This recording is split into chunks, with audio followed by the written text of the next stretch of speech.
Bonjour, bonjour.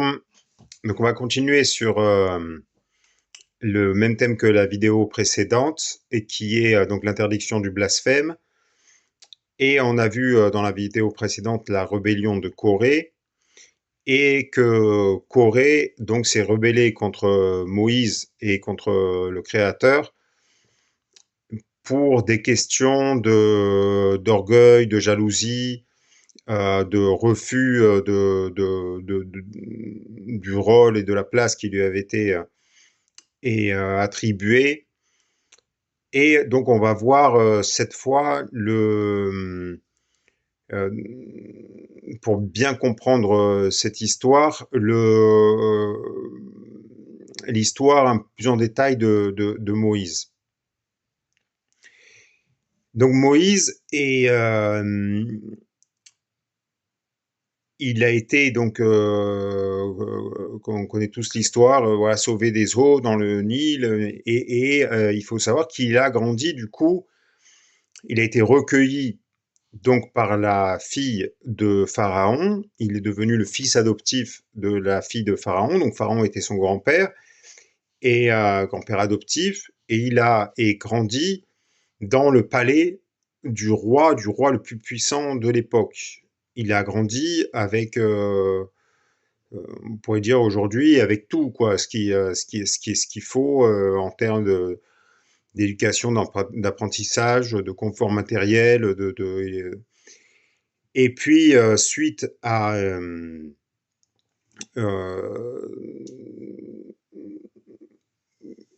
donc l'oppression, sa sensibilité à l'oppression qu'a vécu le peuple hébreu à ce moment-là. Et il a tué un Égyptien qui opprimait, qui avait abusé de la femme d'un Hébreu. Donc il a tué cet Égyptien et il a dû fuir ensuite et il s'est réfugié en Midian. Et là, il s'est marié avec Tsipora, qui était la fille de Jitro, dont on a parlé dans des vidéos précédentes. Et c'est à ce moment-là que, enfin, quelques années après, donc il était déjà marié, il avait des enfants, et c'est à ce moment-là que le Créateur s'est révélé à lui et lui a demandé d'aller délivrer le peuple hébreu en Égypte. Et donc, à ce moment-là, quand le Créateur lui a demandé cela, il y a eu un dialogue assez long entre le Créateur et Moïse. Et au cours de ce dialogue, Moïse a en fait au début quelque part refusé ou émis des réticences en tout cas à la mission qui lui était confiée en disant non, je ne suis pas à la hauteur, je n'y arriverai pas. En plus, c'est quelque part moi, je suis le petit frère, parce que Aaron, donc son frère, était son grand frère, donc il estimait que c'était plutôt à lui que ce rôle revenait. Et donc, il y a un dialogue comme ça qui s'assoit. Finalement, il est convaincu. Et puis, au début, il veut partir avec son épouse et ses enfants. Mais Aaron lui dit, écoute, là, on va partir en guerre, quoi, contre le roi le plus puissant de l'époque. Et ça va pas être possible de partir avec ta femme et tes enfants. Et, euh, et donc, ouais, Moïse comprend complètement la situation. Sa femme et ses enfants restent donc en Midian, là où il était, où il s'était réfugié suite donc au meurtre de l'Égyptien. Elle reste là, donc Tsipora reste avec ses enfants. Donc on voit déjà qu'il y a un premier sacrifice quoi, de la part de Moïse et de Tsipora. Donc voilà, on va être séparés, ce qui dure quand même plusieurs années. Euh, Ensuite, quand Tsipora et son père, Jitro, donc le beau-père de Moïse, et les enfants de Moïse le rejoignent sur le mont, enfin autour du mont Sinaï, Moïse est tellement occupé par sa mission d'enseignement de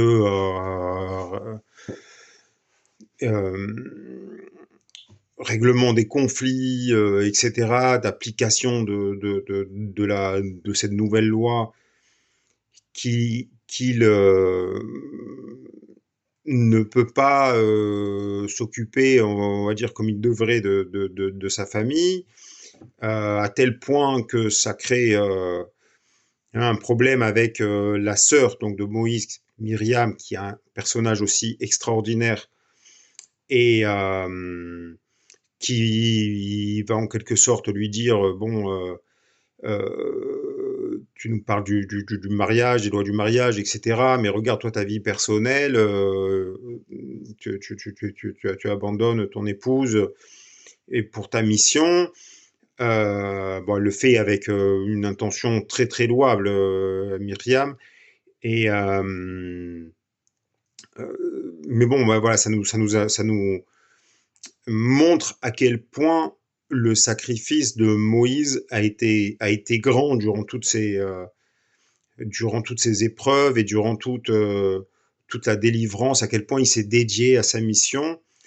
Et ça nous montre, comme je disais dans les vidéos précédentes, à quel point le travail sur les traits de caractère sont essentiels pour avancer dans la compréhension de ces enseignements. Et là, le trait de caractère principal de Moïse et par rapport à tout ça, c'est l'humilité. C'est-à-dire que pour Moïse, à aucun moment il s'est attribué un mérite du fait d'avoir grandi, comme on l'a vu, dans le palais de Pharaon, du fait et d'avoir libéré lui-même le peuple, le peuple hébreu. À chaque fois, ça a été, c'est grâce au Créateur que j'ai réussi à libérer. Il avait une humilité incroyable, et c'est cette humilité, le fait de dire tout le temps que tout vient du Créateur, qui lui a permis de de transmettre ces messages et d'avoir un impact aussi grand. A contrario, et Corée, qui était et motivé par des intérêts personnels, motivé par le fait d'avoir une place, d'avoir des honneurs dans cette société, lui a été et au contraire durement sanctionné pour cela. Et donc on voit par ces différentes histoires à quel point euh, l'humilité, l'acceptation de sa place est ce qui permet en fait d'avancer dans ses enseignements, et également à quel point le travail sur les mauvais traits de caractère est essentiel pour pouvoir avancer. Donc, voilà, dans cette histoire de la rébellion de Corée, il y a donc l'orgueil, on en a parlé, mais il y a aussi la jalousie, et il y a aussi la colère, il y a aussi les désirs. Donc, il y a la femme de Corée, elle l'a vraiment pas aidé dans l'histoire, alors que Tsipora, la femme de Moïse, était à l'inverse, a montré une acceptation de la situation, c'est-à-dire qu'elle a été séparée de son mari pendant des années. Ensuite, quand elle l'a retrouvé, en fait, elle l'a pas vraiment retrouvé parce que ils n'avaient pas du tout de temps, tellement Moïse était dédié à sa mission, et elle ne s'est jamais plainte. C'est voilà, quand il y a eu des histoires à ce sujet, ça a été Myriam qui a, on va dire, et voilà, un petit peu critiqué cette absence de de vie de famille entre Moïse et Tsipora, mais finalement, Tsipora elle-même ne s'est jamais plainte, a toujours accepté la situation, contrairement à la femme de Corée, qui a, elle, constamment dit à Corée, ouais, non mais pourquoi tu as pas la place que tu mérites selon ta richesse, ton influence, etc., et qui a entraîné aussi tout ça.